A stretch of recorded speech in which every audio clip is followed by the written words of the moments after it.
नमस्कार, मी सुनीता गौरी पूजा सिस्टर चॅनलमध्ये आपले सर्वांचे मनापासून स्वागत.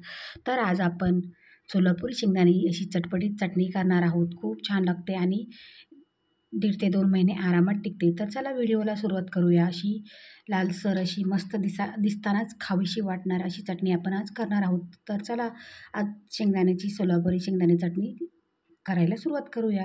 आता इथे मी घेतलेले आहे शेंगादाणे असे भाजून घ्यायचे आहे. मस्त कमी गॅसवर भाजायचे आहे. ते कढई तापवण्यासाठी ठेवलेली मी.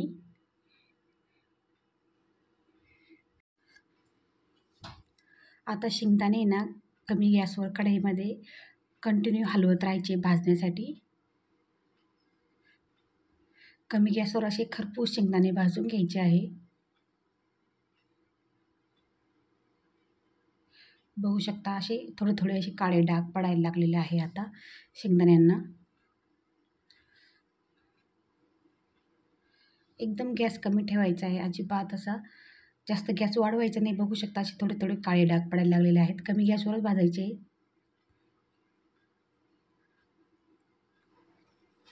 आता आपले शेंगदाणे निम्मे भाजत आलेले आहे. आणखी 1-2 मिनटं कमी गॅसवर भाजून घेऊया.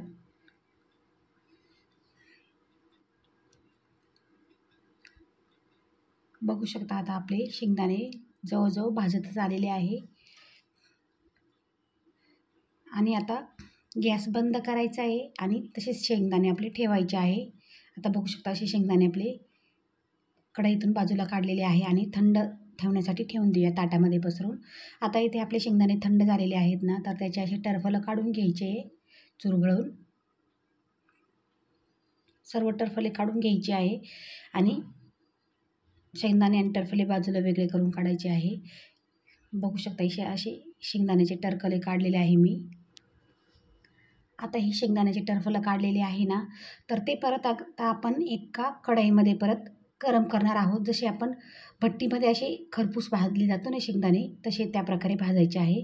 आता इथे कढई गरम करायला ठेवलेली आहे. त्यामध्ये 1 चमचा जिरे टाकलेले आहे मी आणि आपले जे टरफले काढलेले शेंगदाणे होते ना, ते पण टाकून द्यायचे आणि कमी गॅसवर अगदी परत एकदा खरपूस असे भाजून घ्यायचे. म्हणजे अगदी आपले भट्टीमध्ये जसे शेंगदाणे मिळतात ना, त्या प्रकारे होतात.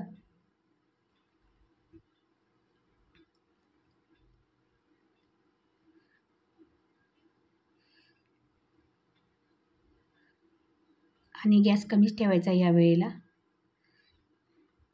आता आपले शेंगदाणे भाजून झालेले आहे, थंड देखील झालेले आहे.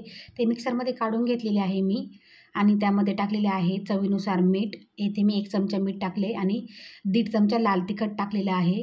मिक्सरमध्ये जेवढे शेंगदाणे बसतील ना तेवढेच घेतलेले आहे. नाहीतर जास्त जर झाले ना तर हे शेंगदाणे बारीक नाही होत. आता असं भरड वाटण करून घेतलेलं आहे आणि त्यामध्ये थोडंसं लसूण टाकायचं आहे. 1.5 ते 2 कांड्या लसूण टाकलेला आहे सोलून मी. आणि परत एकदा फिरून घ्यायचं आहे. पल्स मोडवर फिरायचं आहे मिक्सर. अजिबात फुल म्हणजे 3 वर मिक्सर न्यायचं नाही. एकदम असं 1 वर नेऊन परत बंद करायचं, 1 वर नेऊन परत बंद करायचं, असं पल्स मोडवर करायचं आहे. आता आपलं लसूण देखील शेंगदाण्याच्या मिरचीमध्ये चांगलं बारीक झालेलं आहे. तर बघू शकता अशी आपली शेंगदाण्याची चटणी तयार झालेली आहे. अशी सोलापूरची शेंगदाणा चटणी खूप प्रसिद्ध आहे आणि खूप छान लागते. अशी चटणी आपण 1.5 ते 2 महिने आरामात डबा भरून ठेवू शकतो आणि प्रवासात देखील वापरू शकतो. तर कशी वाटली आपली सोलापूर शेंगदाण्याची चटणी रेसिपी? व्हिडिओ जर आवडला असेल तर लाईक करा, कमेंट करा, शेअर करा आणि चॅनलवर जर का कोणी नवीन असेल तर चॅनलला सबस्क्राईब करायला विसरू नका. आणि ही चटणी करून बघा, सोलापूर शेंगदाणे चटणी, आणि कशी झाली हे कमेंट बॉक्समध्ये नक्की सांगा. व्हिडिओ पाहिल्याबद्दल धन्यवाद. पुन्हा भेटूया एका नवीन व्हिडिओमध्ये.